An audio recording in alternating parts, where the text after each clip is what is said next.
Hello and welcome, Dr. Roth here, and this is Tom Clancy's Splinter Cell Blacklist.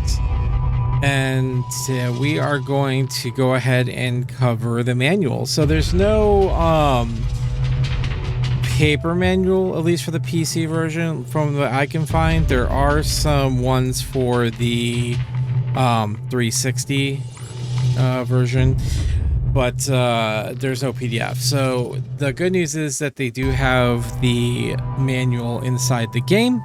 So we're going to go ahead and review that now. I've already started the game, and that's why we're going to be here. But we'll cover this, and then we'll go over the game in the, we'll start the game in the next episode. For now, let's go ahead and jump to where the manual is going to be, because we don't have a traditional menu in this game, because why would we? So the manual can be found in so in the extras we have a couple things. We have dead drops. So these are going to be things that we can find throughout the game.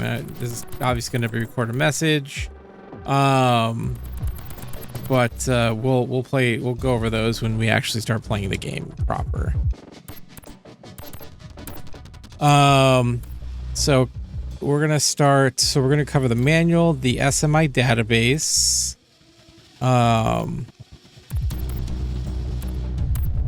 the concept art. We'll skip the Spy versus Merc because that's just online stuff. And so, yeah, that's what we'll do in this episode. So first, let's go over the manual.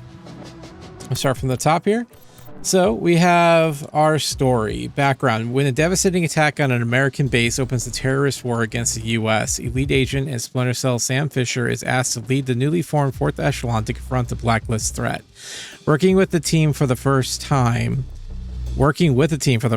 Sam must transform from lone wolf to leader in time to prevent... it's not the first time he's worked with a team, but okay. Sam must transform from lone wolf to leader in time to prevent the series of devastating attacks on American soil. But as they grow deadlier, Sam's margin for error vanishes, and the choices he makes lead him to places he never thought he'd go. All right, we have our controls. Press the start and select controls from the pause menu to adjust camera speeds and inversion. So aim down sights. It's pretty traditional. So we can actually attract nearby hostiles. You guys hear that? We can do that again. It's a new feature that was just added. We also have controls. We have the execute thing. That's where we put the triangles above people's heads. Hand-to-hand attack, cover, and use hold to active sprint. Oh, I can sprint. Didn't know that. And press reload and pause. So pretty self-explanatory. Selection wheel. Look at that. We have non-lethal and lethal attacks again. Hold the D-pad in any direction to access the selection wheel to change gadgets, weapons, vision modes, and lethality. Point the right stick to highlight an item and release to select it. Detection. A white arrow appears when a hostile has line of sight on your position but has not yet seen you. Hide out of sight to stay undetected. Oh, sorry guys, I'm gonna go back to here because I realized. So the selection wheel, use the D-pad to select vision and lethality. Press the Y in the select wheel to change between vision modes available on your equipped goggles. Tap the D-pad up in the field to activate or deactivate your goggles. Lethality, press X in the selection wheel to choose whether to kill or knock out hostiles with hand-to-hand attacks. Fire mode. With an alternate weapon selected, tap LB or right B to change fire modes. Oh, look at that. We have single shot, burst, or full auto. Ammunition. With the crossbow, select and tap LB and RB to change bolts. Customize gear to unlock the crossbow and buy new bolt types. All right, now we have detection. A white arrow appears when the hostile has line of sight on your position but has not yet seen you. Hide out of sight to stay undetected. When a hostile detects you, the arrow pulses and the sound changes. Silence him quickly before he can open fire, alerting everyone nearby. When the arrow turns red, you are detected, and all hostiles in the area know there is an intruder. This will result in mission failures for some missions and objectives. When you are detected, hostiles will close rapidly on your position. If you break line of sight, they will head to your last known position. When hostiles lose sight of you, your last known position appears as a white silhouette. This represents where the hostiles think you are, not shown in perfectionist difficulty. Stay away from your LKP to avoid hostilities and vanish. When hostiles investigate your LKP and find it empty, they are forced to fan out and search the area, restoring your stealth. You can also use last known position to lure hostiles into a trap and flank them. Mark and execute. Aim and press the RB to mark hostiles. The white and red chevrons, you can mark an additional hostile. The red, press Y to execute this mark. Y, you cannot execute this mark. He's too far away, is out of sight, or you have not filled your execute gauge. This hostile is protected by a helmet. Team up with a co-op teammate to dual execute him. Okay. Fill your execute gauge by taking down hostiles. Combat takedown is a 25% fill. Stealth takedowns a 50% fill, and hand-to-hand's a 100% fill. Let's see here. When the gauge is full, execute by pressing Y to shoot all the red chevrons. Mark targets in range and line of sight. Nearby enemies will be killed hand-to-hand, refilling your gauge again. Executing empties your gauge until you earn another execute. On realistic difficulty, the execute gauge fills slowly. You cannot execute on perfectionist. I have a mod that tells that to fuck right off. Like, it seems like they took the hard difficulty and just took everything out. Like, your sonar goggles can't see through walls. You can't use mark and execute. You can't do this. You can't do that. It's like you're just making it arbitrarily dumb and like whatever. Anyways, radar. Unlocking. Upgrade Paladin's cockpit to unlock and improve a HUD radar. The radar shows the positions of hostiles, security cameras, and supply caches. You can also disable the radar under pause settings, UI settings. Upgrade Paladin's command and control to reveal secondary objectives on the radar. Okay, gameplay. Choose how to play. You can change your difficulty at any time in the pause menu. Rookie for players new to the genre. Hostiles are slower to spot you and do less damage in combat. Normal, recommended for experienced players. Moderate stealth and combat difficulty. Realistic, tailored for Splinter Cell veterans. Execute gauge filled slowly. Hostiles are faster to spot you and do more damage in combat. Ammunition is reduced. Perfectionist, for players who have mastered realistic. No executability, but you can still mark hostiles. Sonar goggles cannot see through walls. Hostiles spot you easily and do large amounts of damage. Ammunition is scarce and cannot restock at supply caches. So my thing is this, is that you're nerfing goggles that are already, like when you start nerfing the technology that's already been in games, I have an issue with that. Like there's no reason why in Perfectionist you can't execute or use those abilities. You had it in Conviction, you had it in so on and so forth. Like, so. Stealth tactics. Light and shadow. Hide in shadows to avoid detection. Your op suit lights will flare to let you know when you are hidden. Crouch by pressing the left stick also reduces your visibility. Use caution in daylight missions or near enemies with flashlights. Although shadows help, hostiles can still spot you if they get close. Yeah, that they can. Stealth and tactics, sound and silencers. Sound from footsteps, gunfire, or gadgets can also reveal your position. Customize gear before each mission and equip a silencer on your weapons to reduce the noise they make. Stealth ops suits muffle the sound of your movements, as does crouching by pressing left stick.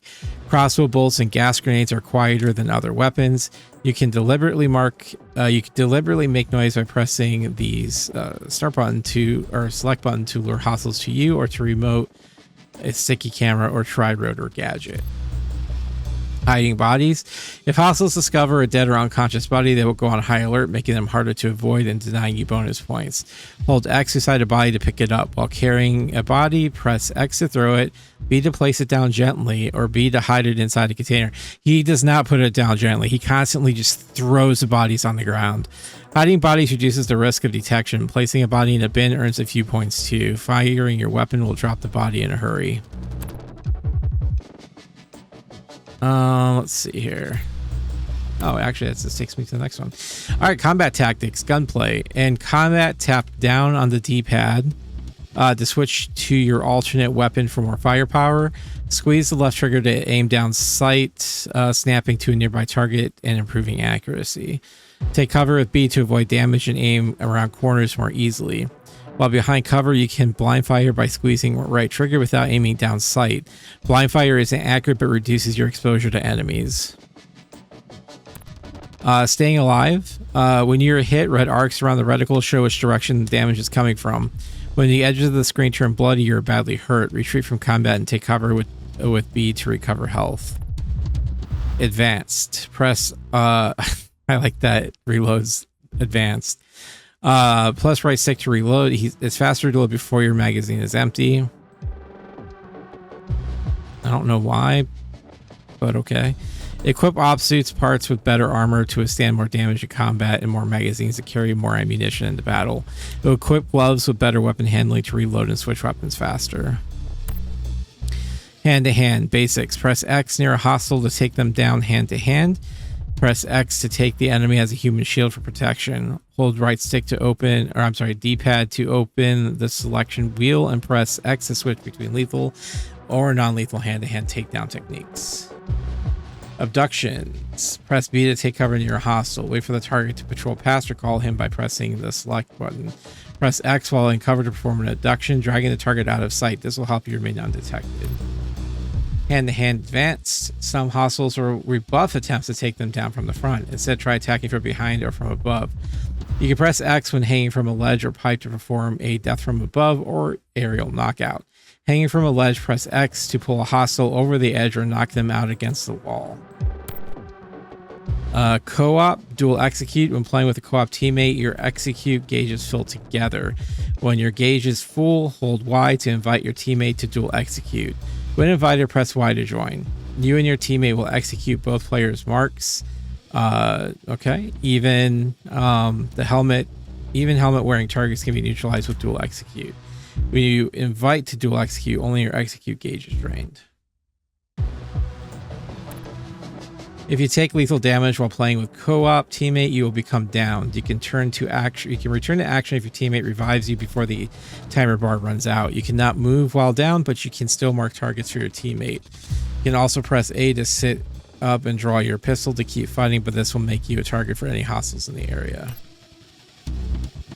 Bleeding out. This is revive. When your teammate is down, the timer bar appears. Get to your teammate quickly and hold A to revive them. If the time runs out, your team fails the mission. Except in Charlie missions, where your teammate can respawn on the next wave. Watch for any hostiles in the area. If you get shot down, there will be no one left to revive either of you. Hostage. Commandos and heavy infantry can hold players hostage. If your teammate is held hostage, you must knock out or kill the hostile before the timer runs out. Otherwise, your teammate will die. When held hostage, press A to distract your captor. This opens him up to be shot by your teammate.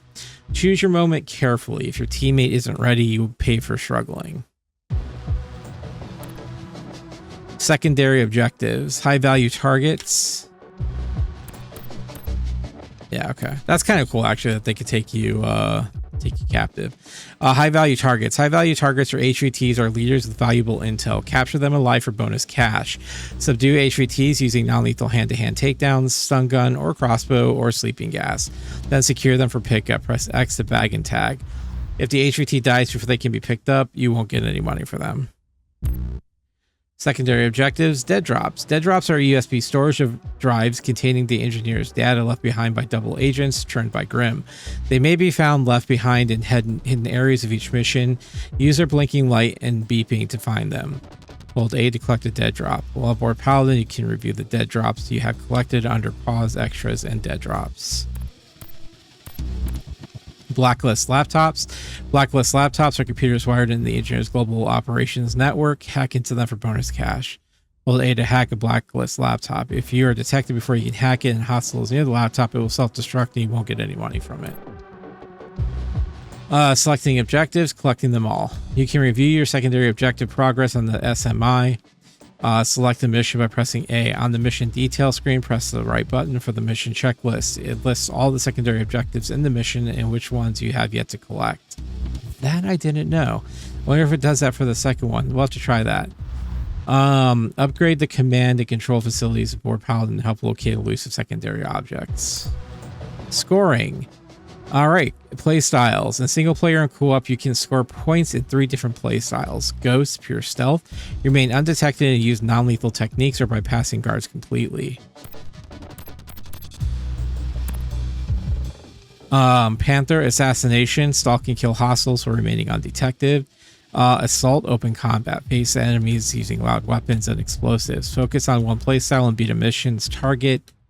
Score to master the mission in that style.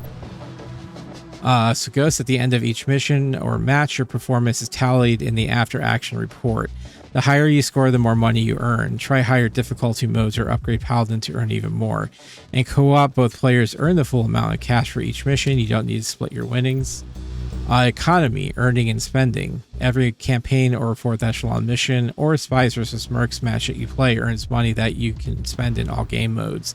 You can spend money for customized gear, unlocking new weapons, gadgets, ops suits, and goggles, and customizing them with upgrades. Upgrade Paladin, improving 4th echelon's headquarters, gives various benefits, including boosting the rate at which you earn money. The Ghost play style. A Ghost completes objectives unseen with minimal engagement against hostiles and no evidence left behind. Earn Ghost points by remaining undetected. Avoid killing using non-lethal techniques when confrontation is unavailable. Pure stealth Ghost play earns the highest scores of any style. Strategy. If you trigger combat, vanish by staying out of sight until hostiles fan out to search the area. If you can snake through an area without ever triggering combat, you will earn points for every hostile left untouched. This scores high efficiency points. Stick to the shadows, learn hostiles' patrol paths, and look for alternative routes to escape notice. If a guard is in the way, try to lure him away with gadgets or your voice. Panther. A panther stalks prey unseen, striking only when the kill is assured. Earn Panther points by killing hostiles while undetected. Use silenced weapons and lethal hand-to-hand to pick off hostiles from the shadows. Use Mark and Execute to clear a room before anyone can react to score high efficiency. If you trigger combat, vanish by staying out of sight until hostiles fan out and search the area. If you can escape combat and proceed with your mission, you will earn points for every hostile you evaded, but it's still better to kill without raising an alarm in the first place. Assault. An assault specialist does not fear open combat, facing hostiles head-on without the protection of stealth. Earn assault points by neutralizing hostiles in combat. Use unsilenced weapons and explosive grenades to gain supremacy on the battlefield. Kill or knock out enemies in rapid succession to earn high efficiency. Or even in combat, you can use aggressive stealth. Use cover by pressing B. Even in combat, you can use aggressive stealth. Use your last known position to misdirect and flank attackers. Climb on pipes and ledges to attack hostiles from unexpected directions. Customize gear to increase your firepower, ammunition, armor, and weapon handling. Efficiency. Earn efficiency points by taking care of multiple hostiles in one fell swoop within a single playstyle.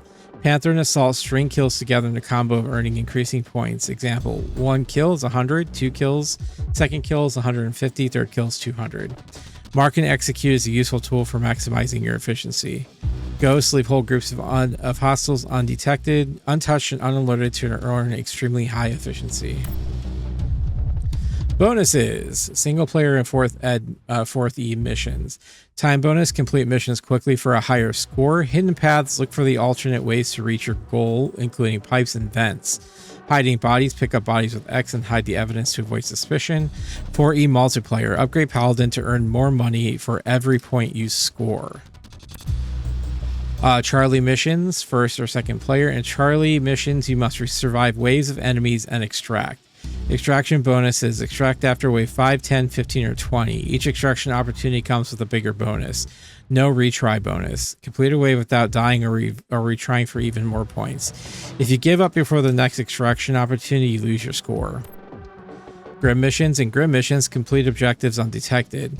Every time you complete an objective, you will earn ghost points for every untouched hostiles.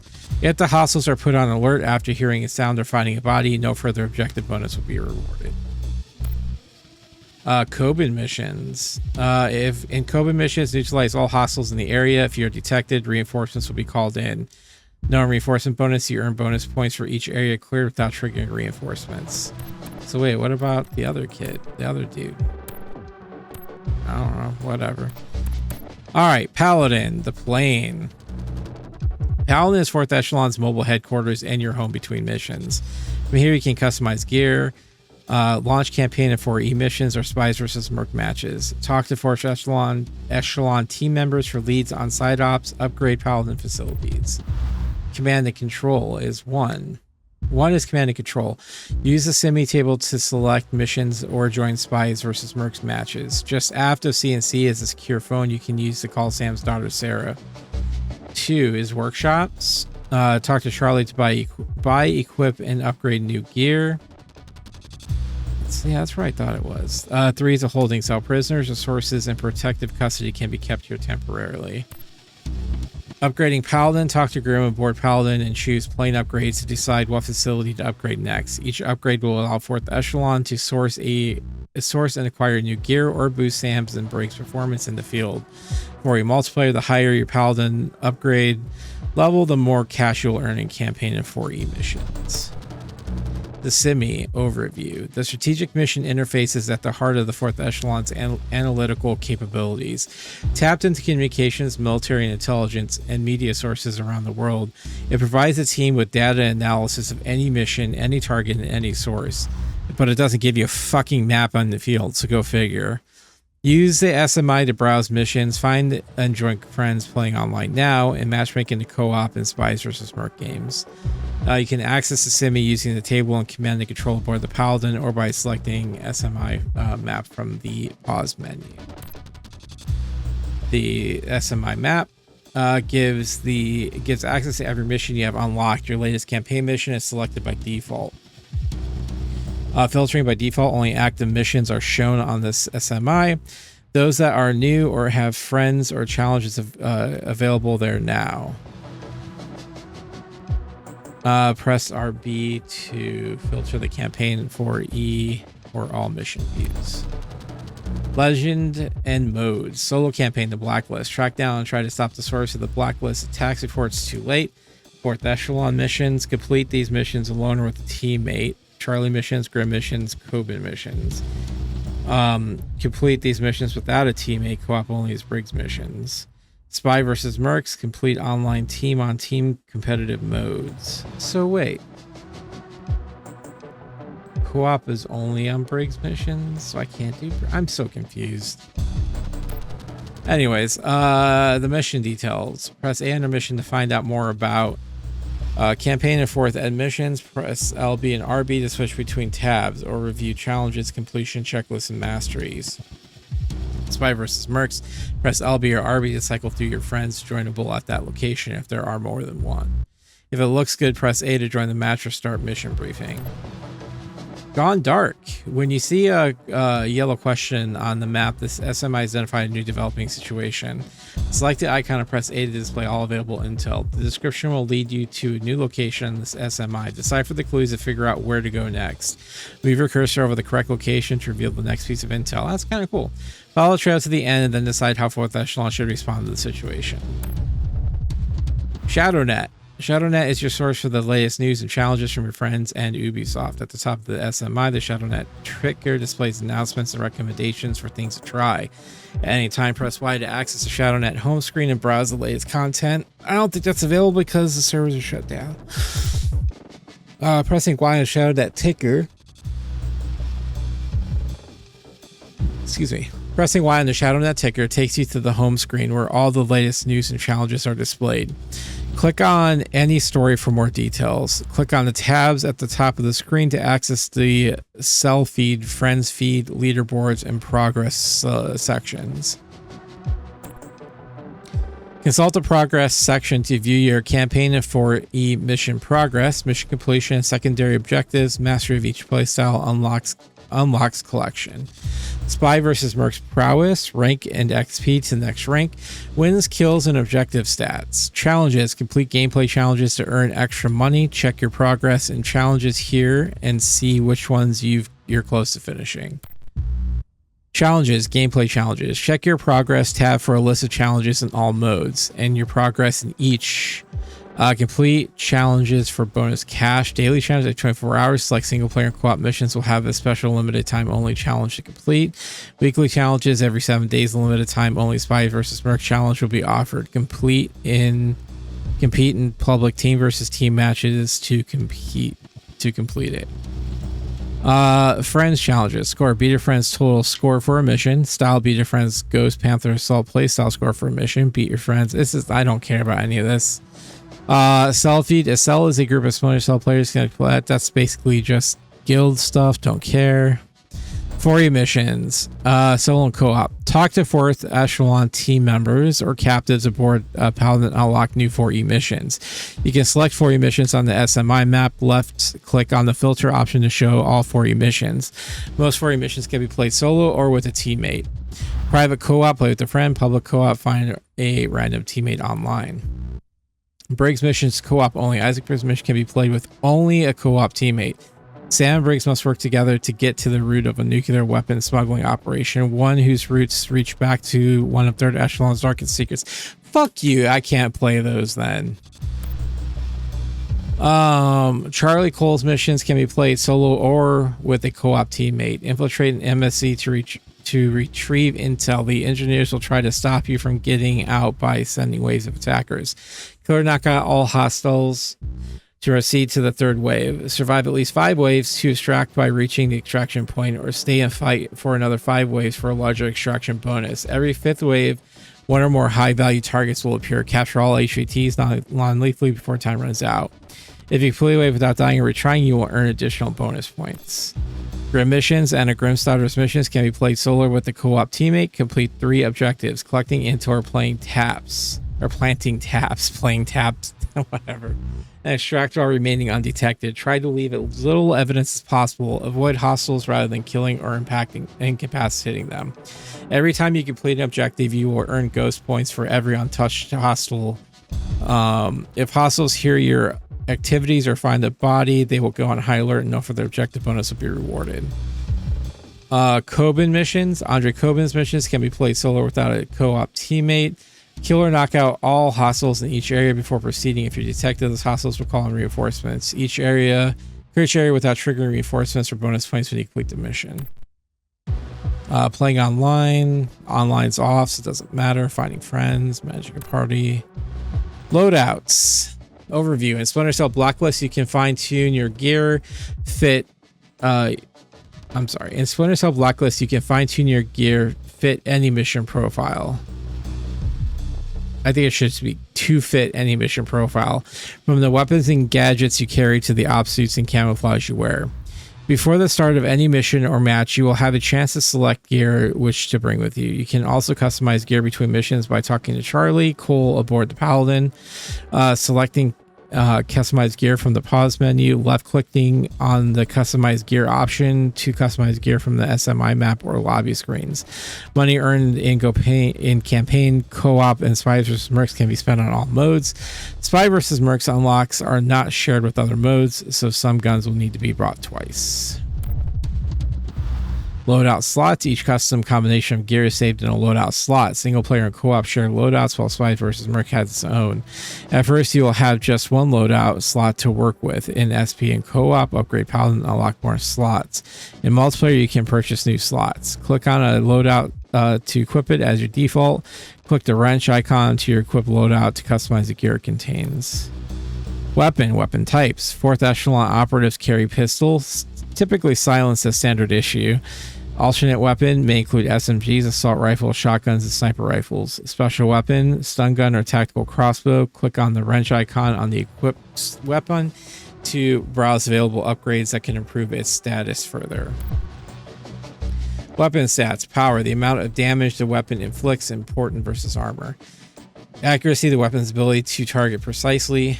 Range, long-range weapon remains accurate and damaging from a distance. Control. High control weapons handle smoothly, making them quick to aim and steadier when moving or firing repeatedly. Silenced. Weapons with silencers require helping you stay undetected. Magazine size. The number of rounds the weapon can fire before needing to be reloaded. Special weapon. Stun gun delivers a non-lethal incapacitating electrical shock at any close range. Once, like I said, getting closer to the siphon filter. Can't set people on fire yet. Crossbow. Silently propels a variety of bolts at a target. We have Sticky Shocker, non-lethally stuns the target with an electric jolt. Noisemaker emits a loud sound, drawing hostiles to investigate. EMP Shaft disables any unshielded electronics nearby. Sleeping Gas incapacitates nearby hostiles. Consult the SMI database for detailed information on gear and related strategies. Pause extras SMI database. Gadgets overview. Gadgets are versatile devices covering a range of uses. Distraction, noisemaker. Recon, sticky camera. Incapacitation, sleeping gas. Assault, frag grenade. Select gadgets in the field by holding the D-pad to open the selection wheel. Customize your op suit to carry a larger arsenal or gadgets. For a full list of gadgets and strategies, consult the SMI database. Goggles, vision modes. Goggles let you see things you can't otherwise can't. Press up on the D-pad to activate your goggles. By default, your goggles offer night vision mode so you can see clearly while hidden in shadows. Buy more advanced goggles that add sonar vision. You can change which vision mode is active by holding or pressing on the D-pad to open the selection wheel and pressing Y. Sonar goggles periodically emit a supersonic pulse to detect hostiles behind walls. See, why would you disable that feature in Perfectionist? That's just stupid. Like, it's just dumb to me. They can also detect mines and security systems. Upgrade your sonar goggles to increase their range and sensitivity. On Perfectionist, they probably sonar does not see through walls. But that's what the technology is, so fuck off with that shit. Op suits. The operations suit protects a Splinter Cell agent in the field and carries all the equipment needed to take on the mission. An op suit is composed of several parts: headgear, spies and mercs only, torso, gloves, pants, and boots. Click on the wrench icon on an equipped op suit part to choose a camouflage pattern. The color of Sam and Briggs op suit lights can also be customized. Op suits affected the following stats: armor, how much protection the suit offers against damage; stealth, how stealthily the agent moves in the suit and how hard they are to see; weapon handling, how quickly the wearer can switch between and reload weapons. Op suit parts also determine how many gadgets and magazine of ammunition can be carried. All right, that's it for the manual. So we're going to go to the SMI database. All right, mercenaries, threat profile. The engineers have deep pockets, allowing them to recruit allies everywhere they go. Many of their operatives are highly trained professionals, making them dangerous adversaries for Sam and his team. Helmets. Hostiles equipped with helmets are resistant to headshots. Executing an enemy with a helmet will shoot the helmet off but won't kill them. In co-op, hold Y to invite your teammate to dual execute these targets together, shooting off the helmet and delivering the killing shot. Guard dogs, they're back from Pandora tomorrow. Guard dogs can smell and track intruders from a distance without line of sight. When alerted, their barks will draw the attention of nearby hostiles. Dogs move quickly and low to the ground, making them hard targets. In combat, dogs bite and won't let go. Mash the X to break free. Avoid attracting dogs' attention by staying off the ground, using pipes and ledges, or knock them out stealthily with sleeping gas. You can also do attack from above on them. Let's see here. Heavy infantry. Heavy infantry wears thick body armor, allowing them to advance more aggressively. Their helmets and gas masks protect against headshots and gas grenades. Heavy infantry armor makes them immune to electrical weapons, including the stun gun and sticky shocker rounds from the crossbow and tri-rotor. They fend off hand-to-hand attacks from the front, attack from behind or above. Oh, attack from behind or above. Threat profile. In co-op, heavy infantry can take Sam or Briggs hostile if they become too close. Try using incendiary grenades to clear out these tough enemies. You can also pick up and use a riot shield drop by shielded infantry. Oh, that's cool. Sniper. Snipers are extremely long-range weapons. Snipers use extremely long-range weapons, surveying large areas for any signs of threat. Yeah, snipers in this game are not a joke. Watch out for the telltale red laser sight when snipers are in the area. Snipers' scopes let them detect you at long range, even when hidden in shadows. Stick to cover to stay hidden from their laser sight. Up close, snipers are forced to switch to their sidearm. Use cover to cover or the tri-rotor to close distance without exposing yourself to fire. Drone operator. Drone operators deploy remote control recon drones to search for anything out of the ordinary. Drones can roam along floors and ceilings. On site, they'll ram any intruder and detonate like a grenade. Operators also emit a jamming field that scrambles night and sonar vision modes. The tri-rotor's frequency is unaffected, so it can be used to hunt down the source of the jamming. Sticky EMPs temporarily short out operator systems. Commando threat profile. Commandos use fast reflexes and smoke grenades to outflank opponents in combat. Their goggles can spot you even through shadows and smoke. In co-op, commandos can take Sam or Briggs hostage if they come close. Counter their smoke screens with sonar goggles and use flashbangs to counter the goggles and reflexes. Military police, while these are not enemy combatants, they may attempt to prevent you from completing your objectives. Avoid confrontation or non-lethal methods if necessary. If spotted by a military police officer, freeze before they open fire. Then wait for an opening to silence them non-lethally using hand-to-hand or mark and execute with a stun gun or crossbow. Assets. Paladin Mobile HQ. A retrofitted military cargo plane from Thessalon's Mobile HQ contains everything needed to support the agency in the field. Amenities include a command center with the SMI living quarters, an RDI lab, and a holding cell. Designed by Anna Scrimstotter, specifications it has a cruising range of over 3,000 miles and a maximum payload of 300,000 pounds. The SMI Analytics Tool. A powerful analytics engine that provides actionable intelligence for the team. The strategic mission interface sits at the center of the command and control. It is tapped into media sources as well as communication satellites, various internet trunk cables, and other feeds. Thanks to Charlie, it also has a backdoor access to the database of dozens of intelligence agencies in the world.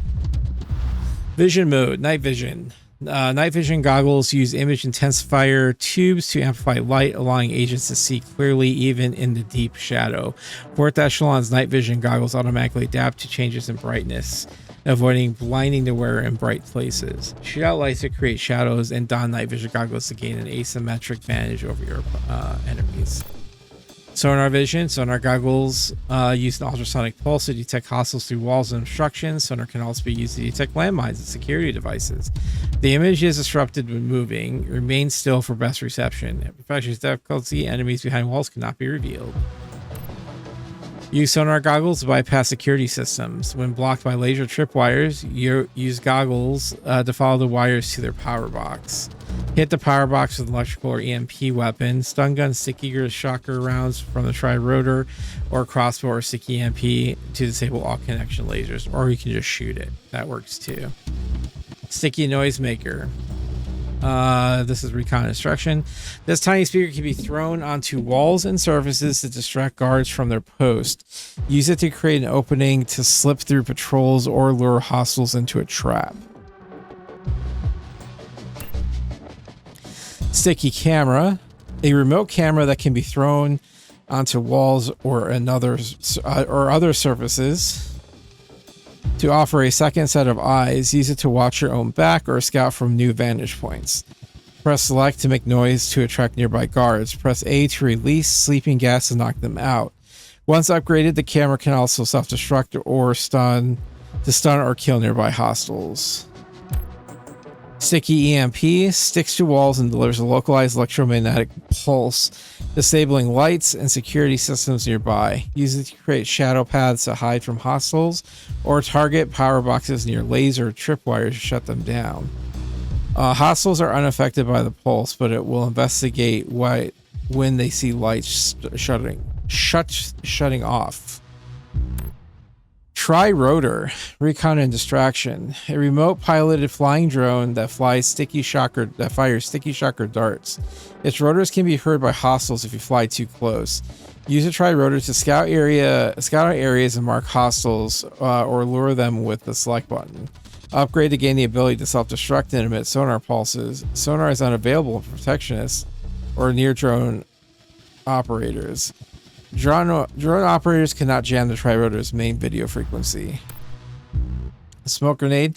Release an obscuring cloud to hide you from your enemies. Smoke grenades can be used to safely vanish from combat or to sow confusion as you make your move unseen. Goggles equipped with sonar vision can see through the smoke. You can also, and so can hostile commando goggles.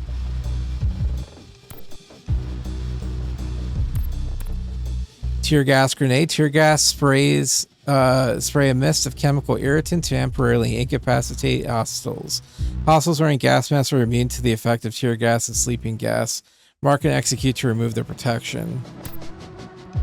Gas grenade. Produces a cloud of gas that renders hostiles unconscious. Use it to silently and non-lethally subdue groups of hostiles at a time.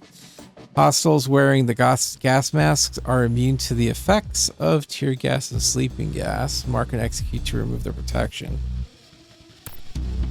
Flashbang explodes with a blinding flare and a concussive blast, leaving hostiles temporarily stunned and disoriented.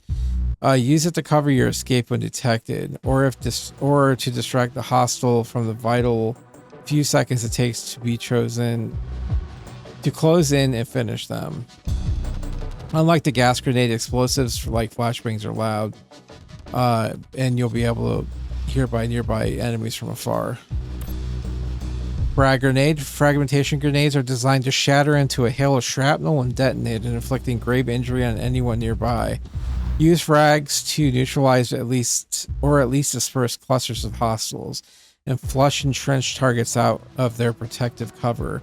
Unlike gas grenades, explosives like frag grenades are loud and will be heard from hostiles from far away. Incendiary grenade burns powdered metal as in an oxidizer at extreme temperatures, engulfing an area in flame for a short period of time. Use incendiary gains against heavy infantry to overcome their tough armor and to control the battlefield through some area denial. Use gas grenades. Explosives like incendiary grenades are loud, and will be heard by hostiles from far away.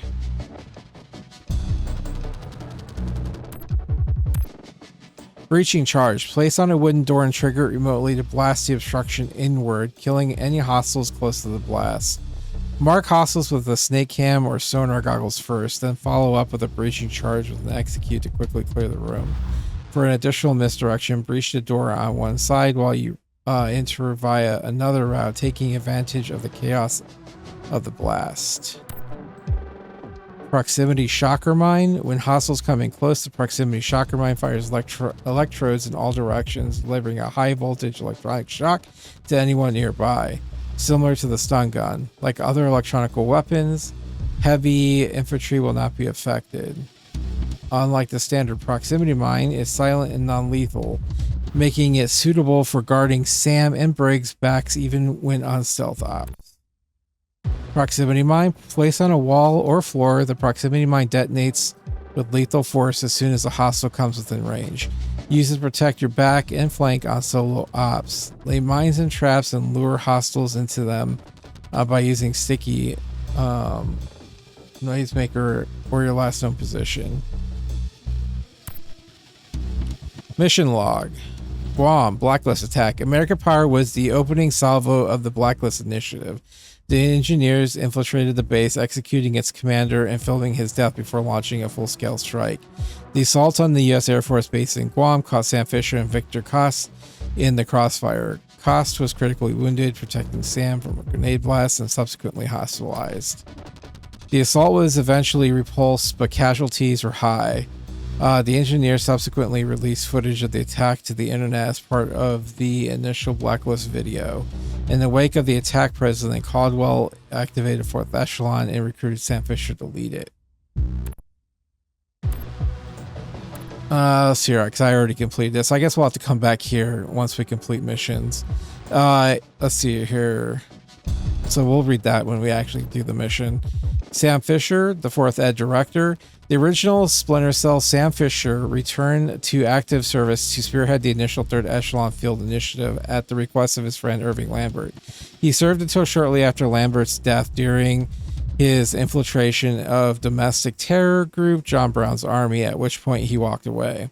Drawn back by Anna Grimstadter, he stopped the DC EMP event and left the corrupt 3rd Echelon in ashes. Reunited with his daughter Sarah, he chose to work part-time for Vic Kost instead of rebuilding the agency. Now tapped to lead 3rd Echelon successor, Sam must combine his unparalleled skills as a field agent with the leadership necessary to forge a team and stop the Blacklist. Used to working on his own and at his own initiative, he must now reinvent himself as a leader without losing his edge. Anna Grimstadter, she's looking good. A trusted advisor to President Patricia Caldwell, Anna Grimstadter was Sam Fisher's controller and 3rd Echelon's best analyst. When Tom Reed began his campaign of sedition, Grim remained a part of 3rd Echelon by direct request from the president. There she worked to uncover Reed's plans, ultimately bringing Sam Fisher back into the mix and working with Sam to foil an assassination attempt on the president. The force behind the 4th Echelon initiative She's key to getting Sam the intel he needs to choose his missions and to survive them once he's in the field. Grimm spearheaded the development of the SMI, turning bleeding edge analytics to the pursuit of fourth echelon targets. As a team liaison with the White House, Grimm maintains a strong relationship with the President Caldwell. She also oversees the team's budget and HQ, directing improvements to Paladin as needed. Charlie Cole, a brilliant hacker and tech geek, Cole got himself into trouble at an early age with some of his online exploits, and in doing so attracted Anna Grimstadter's attention. Working for her, he helped design the original SMI prototype, but his work habits and attitude clashed with Grimm's more professional style. Picked up by Vic Kost when Grimm couldn't take him any longer, Charlie views Vic as a father figure. In Instinctive Smart, Charlie is cocky, arrogant, almost as good at his job as he thinks he is. Charlie provides the technical support to fourth echelon that complements Grimm's analytical skills. Plugged into a worldwide network of white hats and other less reputable characters, he puts his considerable resources at the team's disposal, sometimes even when the team doesn't want it. Charlie also heads the onboard R&D efforts. Improvements in weapons, body armor, and field gear of the team are his department. Isaac Briggs, a by-the-book CIA officer, Briggs was the first to see the signs of the impending Blacklist. Cool, analytical, and relentless, Briggs pushed his findings, but his warnings were disregarded in the weeks leading up to the attack. However, Anna Grimstadter has been following his career with interest, and when Briggs fell out of favor with the CIA, she quickly had him seconded to fourth echelon. Almost sounds like Jack Ryan. Seconded to fourth echelon, he serves as Sam's support in the field, as well as being a superb analyst. Briggs is a skilled marksman and driver, and his talents complement Sam's in the field. Briggs comes to fourth echelon with the formal approach to fieldwork that sometimes clashes with Sam's more freewheeling style. Victor Kost, Sam Fisher's oldest friend, Victor Kost runs Paladin 9 Security, a private military company that employed both Sam and Charlie Cole. The only man Sam trusts with his back, Kost puts his life on the line to defend the man he calls brother. Sarah Fisher. Sam Fisher's only child. His daughter Sarah lives in Atlanta. She was reunited with Sam during the events of the DC EMP event after years in which even each thought the other was dead. Sarah had in fact been given a new identity by Anna Grimstadter, acting on orders to head off threats against Sarah that might have been used as leverage against Sam. Sarah is the only family Sam has, and the two remain close following their reunion. Patricia Caldwell, America's first female president. Caldwell was reelected after the shocking assault on the White House by the unknown terrorists during the DC EMP events. Adjusting her policies to focus more on national security, Caldwell tasked Anna Grimstadter with developing a blueprint for an elite Black Ops team that would report directly to the Oval Office. Her new fourth echelon was designed to prevent another institutional failure like the one that corrupted third echelon and nearly brought down the presidency. Pragmatic and blessed with Midwestern directness, Caldwell views everything else as secondary to getting results. Fourth echelon intelligence directive. A blacker-than-black Sec Ops group reporting directly to the president. Fourth echelon was the brainchild of Anna Grimstadter. She envisioned a mobile task force that would marry top-flight intel gathering and analytics to bleeding-edge tech and the best field operatives available. The advent of the Blacklist attacks convinced President Caldwell to activate fourth echelon as a response, handing leadership of the team over to Sam Fisher. The Engineers, a faceless terrorist collective introduced to the world through their terrifying Blacklist video. The Engineers are dedicated to carrying out a sequence of devastating attacks on the United States. They claim they want the United States to remove all its troops from foreign soil, but their mysterious leader may have more sinister agenda, and that leads to the hearts of the American power. The Blacklist is the name Engineers give to the series of attacks they are launching against the U.S. Each attack has a specific name: American Power, American Blood, and more, and a specific but unknown target. To increase the panic that attacks cause, the engineers also kept a running countdown of the time until the next attack as a constant reminder to the inevitable threat. Third Echelon, spearheaded by the late Colonel Irving Lambert, Third Echelon was a calculated response to the exponential increase in operational data received by U.S. intelligence agencies.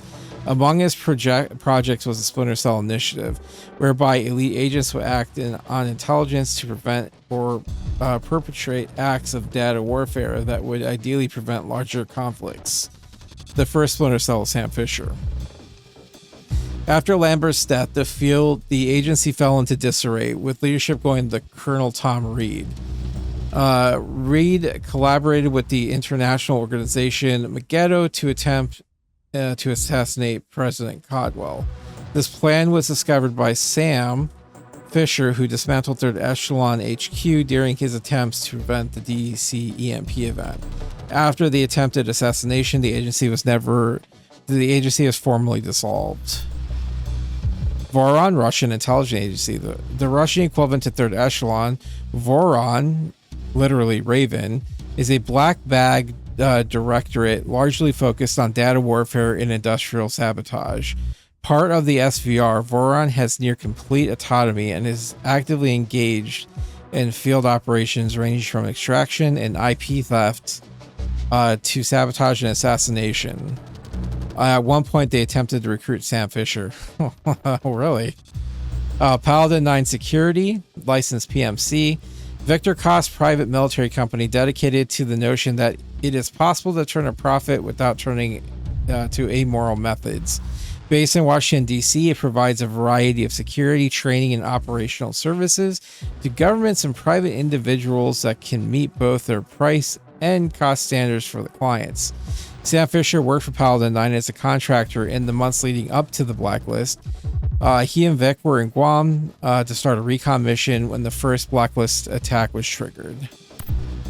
Megiddo, international cartel, an international cartel dedicated to maintaining and expanding its own wealth. Megiddo orchestrated the DC EMP event in order to replace Caldwell with a more palatable president.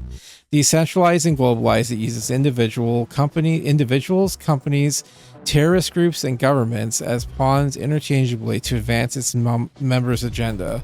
Megiddo's leadership capabilities and long-term goals are all unknown at this time. Principles. Let's see here. Fifth Freedom.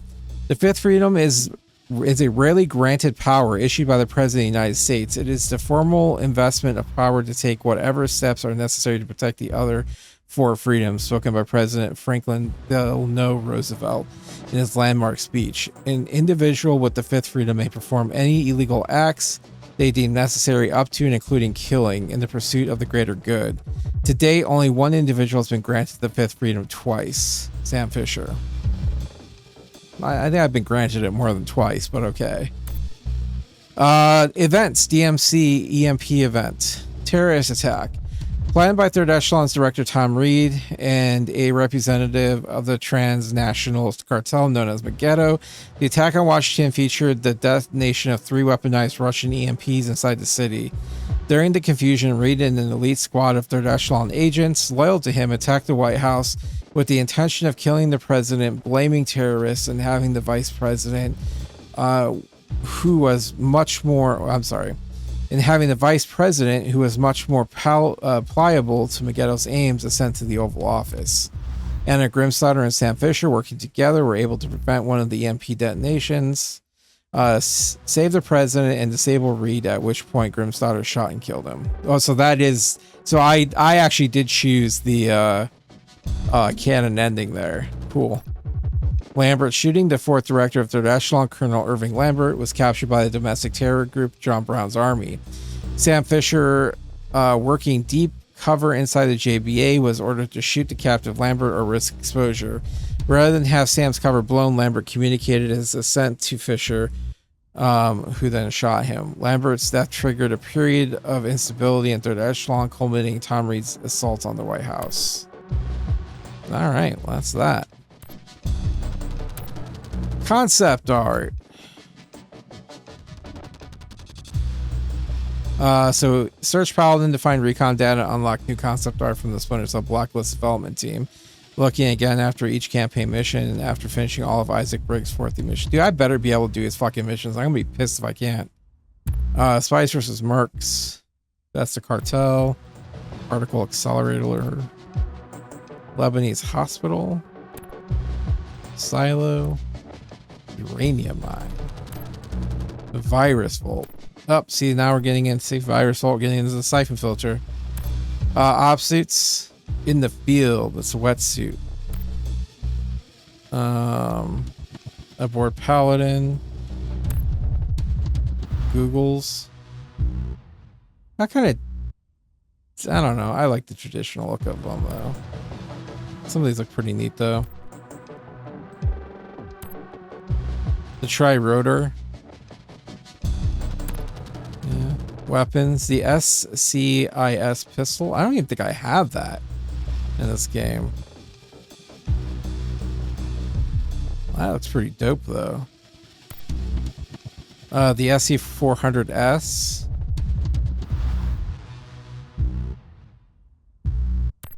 The SC4000.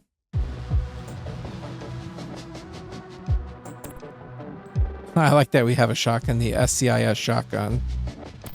The SCIS sniper rifle. And yeah, that's it. Alright guys, well that's all we got for the manual. So when we come back, we will be doing our opening play on getting the game going and explore Paladin and probably do Grimm's first mission. So, but until then, stay safe out there and God bless. And I'll see you next time. Well, actually, it's going to come up like right after this. So I'll see you in a few minutes if you watch this one. I don't know, whatever. All right, in any case, God bless. Okay, bye-bye.